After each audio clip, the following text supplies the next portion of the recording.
Hello and welcome back to Sweet Nothings Crochet's videos. Today I'm going to show you how to join two pieces of work with a single crochet, which is called the SC join, the way that I do it. There are several ways to join your work. There's just another one of them.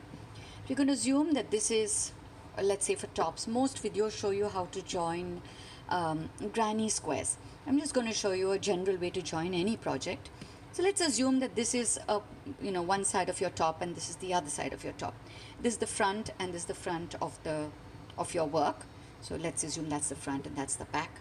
You just keep your work such that you have the backs facing together, the fronts facing together. It doesn't really matter. Okay, and this is the tail of one of your work. So just so that you can see the difference in what we do, I'm just going to add a different color for joining. To join, you just make a slip knot. There are several ways to join. Today's work, we'll just see how to join with a slip knot. You've joined your two yarns together. Okay. And that's a secure knot, right? You put your work together.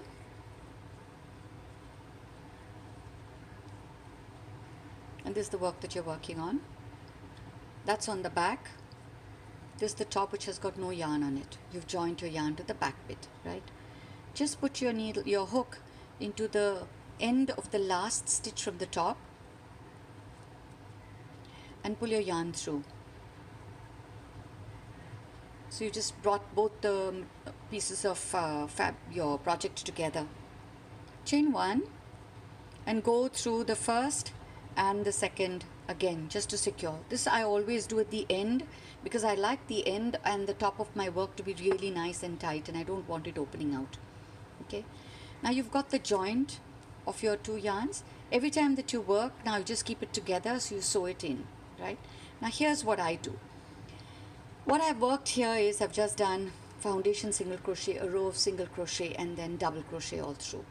So the rule is that you work one single crochet in every row of single crochet, one when you're working along the side, okay, along the vertical bar.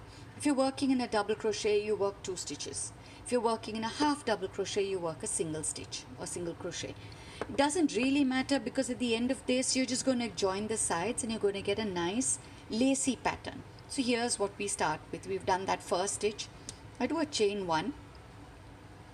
And then I just come into any one of the front top bit and do a chain one there into one of the DC stitches. Chain one, keep all your yarn in the back, go into the same stitch that you would have on the other side and work a chain one. Chain one, come to the front, the next DC, work a chain one there into that stitch.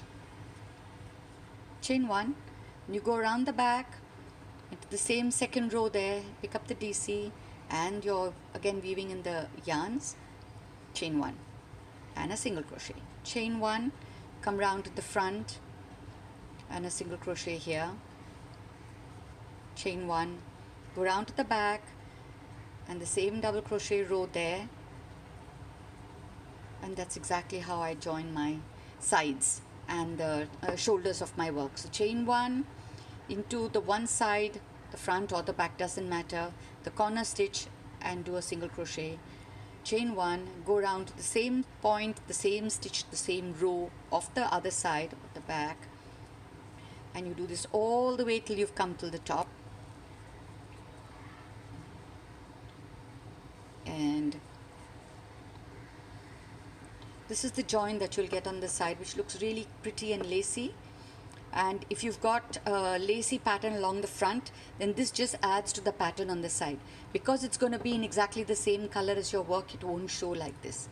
For the top, what I like to do is I like to do exactly what I've done from the bottom. So I go into the stitch here and I go into the back stitch and I work a single crochet into both the stitches together twice. So that's 2 single crochet in that last stitch just to secure it. And this is how I join the sides of my work. This is something like a single crochet join, but it's not really because there's that chain one space in between. This works really well for joining two pieces of work for tops, and for the shoulders and for the sides of your top. I hope you enjoyed this video, and do remember to subscribe to my videos, and I'll see you really soon again. Bye bye.